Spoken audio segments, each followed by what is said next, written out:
Rameswaram ಕೆಫೆಯಲ್ಲಿ bomb ಸ್ಫೋಟ ಪ್ರಕರಣಕ್ಕೆ ಸಂಬಂಧಪಟ್ಟ ಹಾಗೆ ಶಂಕಿತ ಬಾಂಬ್ ಅನ್ನ ಮತ್ತೊಂದು ದೃಶ್ಯ ಟಿವಿ ನೈನ್ಗೆ ಲಭ್ಯ ಆಗಿದೆ. ಶಂಕಿತನ ಮತ್ತೊಂದು ಎಕ್ಸ್ಕ್ಲೂಸಿವ್ ದೃಶ್ಯವನ್ನ ನೀವು ಗಮನಿಸಬಹುದು. ಒಂದ್ ಕಡೆ ಆ ಬಾಂಬ್ ಬ್ಲಾಸ್ಟ್ ಆಗಿರುವಂತಹ ದೃಶ್ಯಗಳು ಲಭ್ಯ ಆಗಿತ್ತು.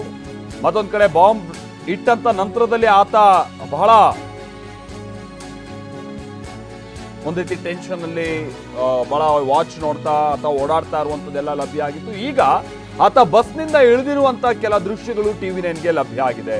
ಬೆಳಗ್ಗೆ 11:10 ಬಸ್ನಿಂದ ಆತ ಇಳಿದಿದ್ದಾನೆ. ಶಂಕಿತ ರಾಮೇಶ್ವರಂ ಕೆಫೆ ಬಳಿಯ ಬಸ್ ನಿಲ್ದಾಣದ ದೃಶ್ಯ ಲಭ್ಯ ಆಗಿದೆ.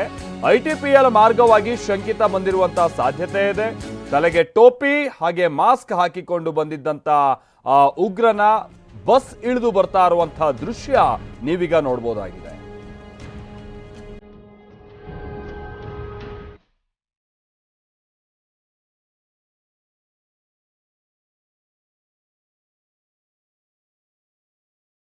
ನೀವು ಪೋಷಕರಾಗಲು ಕಾಯುತ್ತಿದ್ದೀರಾ? ಚಿಂತಿಸದಿರಿ. ಓಯಾಸಿಸ್ ಫರ್ಟಿಲಿಟಿ 90,000 ದಂಪತಿಗಳ ಜೀವನದಲ್ಲಿ ಸಂತೋಷವನ್ನು ತಂದಿದೆ. 7825893601ಗೆ ಕರೆ ಮಾಡಿ ಅತ್ಯದ್ಭುತ ರಿಯಾಯಿತಿ ಪಡೆಯಿರಿ ಹಾಗೂ ಎಲ್ಲರಿಗೂ ಗುಡ್ ನ್ಯೂಸ್ ಕೊಡಿ.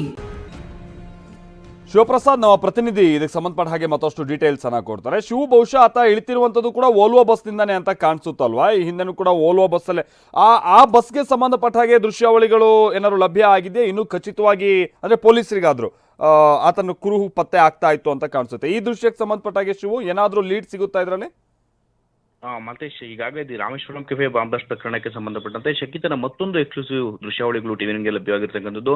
ನೀವು ಟಿವಿ ನೈನ್ಗೆ ಲಭ್ಯವಾಗಿರ್ತಕ್ಕಂಥ ದೃಶ್ಯಾವಳಿಗಳು ಗಮನಿಸಬಹುದಾಗಿದೆ. ಆತ ಪ್ರಮುಖವಾಗಿ ಇಡೀ ಪ್ರಕರಣದಲ್ಲಿ ಆತ ಯಾವುದೇ ಪ್ರೈವೇಟ್ ವೆಹಿಕಲ್ ಅನ್ನ ಯೂಸ್ ಮಾಡಿಲ್ಲ, ಅಂದ್ರೆ ಪಬ್ಲಿಕ್ ಟ್ರಾನ್ಸ್ಪೋರ್ಟ್ ಅನ್ನ ಯೂಸ್ ಮಾಡಿದ್ದಾನೆ. ಅಂದ್ರೆ ಪೊಲೀಸರು ಆತನನ್ನ ಹುಡುಕುವಂತ ಪ್ರಯತ್ನ ಮಾಡ್ತಾರೆ ಅನ್ನೋದು ಆತನಿಗೆ ಖಚಿತವಾಗಿ ಗೊತ್ತಿರುತ್ತೆ. ಈ ಹಿನ್ನೆಲೆಯಲ್ಲಿ ಆತ ಪಬ್ಲಿಕ್ ಟ್ರಾನ್ಸ್ಪೋರ್ಟ್ ಅನ್ನ ಯೂಸ್ ಮಾಡಿರುವಂತದ್ದು. ಆತ ಬಂದಿರತಕ್ಕಂಥ ಮಾರ್ಗಗಳಲ್ಲೂ ಕೂಡ ಸಾಕಷ್ಟು CCTV ಕ್ಯಾಮೆರಾಗಳನ್ನ, ಈಗಾಗಲೇ 400ಕ್ಕೂ ಹೆಚ್ಚು CCTV ಕ್ಯಾಮೆರಾಗಳನ್ನ ತನಿಖಾ ತಂಡಗಳು ಪರಿಶೀಲನೆ ಮಾಡಿದಂತ ಸಂದರ್ಭದಲ್ಲಿ ಪ್ರಮುಖವಾಗಿ ಟಿವಿ ನೈನ್ಗೆ ಲಭ್ಯವಾಗಿರ್ತಕ್ಕಂಥ ದೃಶ್ಯಾವಳಿಗಳನ್ನು ಗಮನಿಸೋದಾದ್ರೆ ಅದೊಂದು BMTC ಓಲ್ವೋ ಬಸ್ನಿಂದ ಆತ ಇಳಿರ್ತಕ್ಕಂಥ ದೃಶ್ಯಾವಳಿಗಳು. ಸರಿಯಾಗಿ 11:10:25 ಕರಾರುವಕ್ಕಾಗಿ ಆತ BMTC ಬಸ್ ನಿಲ್ದಾಣದಲ್ಲಿ ಆ ಒಂದು BMTC ಬಸ್ನಿಂದ ಇಳಿದಿರ್ತಕ್ಕಂಥ ದೃಶ್ಯ ಲಭ್ಯ ಆಗಿದೆ.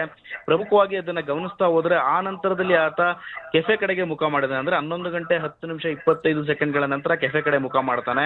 ತದನಂತರದಲ್ಲಿ ಆತ ಕೆಫೆಯ ಒಳಭಾಗವನ್ನು ಪ್ರವೇಶಿಸಿ ಅಲ್ಲಿರ್ತಕ್ಕಂಥ ಇಡೀ ಚಿತ್ರಣವನ್ನ ಗಮನಿಸ್ತಾನೆ. ಅಂದ್ರೆ ಹಿಂದೆಯೇ ಪಕ್ಕಾ ಪ್ರಿಪ್ಲಾನ್ ಅನ್ನ ಮಾಡಿ ರಾಮೇಶ್ವರಂ ಕೆಫೆಯಲ್ಲಿಯೇ ಆ ಒಂದು IED ಬಾಂಬ್ ಸುಧಾರಿತ ಸಾಧನವನ್ನ ಬಳಸಿ ತಯಾರು ಮಾಡಿರ್ತಕ್ಕಂಥ ಟೈಮರ್ ಬಾಂಬ್ ಅನ್ನ ಫಿಕ್ಸ್ ಮಾಡ್ಬೇಕು ಅಂತ ಹೇಳಿ ಪಕ್ಕ ಪ್ಲಾನ್ ಮಾಡಿರ್ತಾನೆ. ತದನಂತರದಲ್ಲಿ ಅಂದಾಜು 35-40 ಕಾಲ ಆತ ದಿ ರಾಮೇಶ್ವರಂ ಕೆಫೆಯ ಒಳಭಾಗದಲ್ಲಿ ಓಡಾಡಿರ್ತಕ್ಕಂಥ ಚಲನವಲನಗಳ ದೃಶ್ಯಾವಳಿಗಳು ಕೂಡ ಪೊಲೀಸರಿಗೆ ಲಭ್ಯ ಆಗಿರ್ತಕ್ಕಂಥದ್ದು. CCTV ಕ್ಯಾಮೆರಾದಲ್ಲಿ ಇದೆಲ್ಲವೂ ಕೂಡ ರೆಕಾರ್ಡ್ ಆಗಿದೆ. ಪಕ್ಕಾ ಪ್ಲಾನ್ ಅನ್ನ ಮಾಡಿ 35-40 ಆಸುಪಾಸಿನಲ್ಲಿ ಅದನ್ನ ಫಿಕ್ಸ್ ಮಾಡೋದಕ್ಕೆ ತಯಾರಿಯನ್ನ ಮಾಡ್ಕೊಂಡಿರ್ತಾನೆ. ತದನಂತರದ ಒಳಭಾಗವನ್ನು ಪ್ರವೇಶಿಸಿ ಕೌಂಟರ್ ಬಳಿ ಹೋಗಿ ರವೆ ಇಡ್ಲಿಯನ್ನ ಪಡೆದುಕೊಳ್ತಾನೆ. ಅಂದ್ರೆ ಯಾವುದೇ ರೀತಿಯ ಮೊಬೈಲ್ ನಿಂದ ಗೂಗಲ್ ಪೇ, ಫೋನ್ ಪೇಗಳ ಮೂಲಕ ಯಾವುದೇ ರೀತಿ ಪೇಮೆಂಟ್ ಅನ್ನ ಮಾಡೋದಿಲ್ಲ ಆತ online. Okay, thank you Shivaprasad.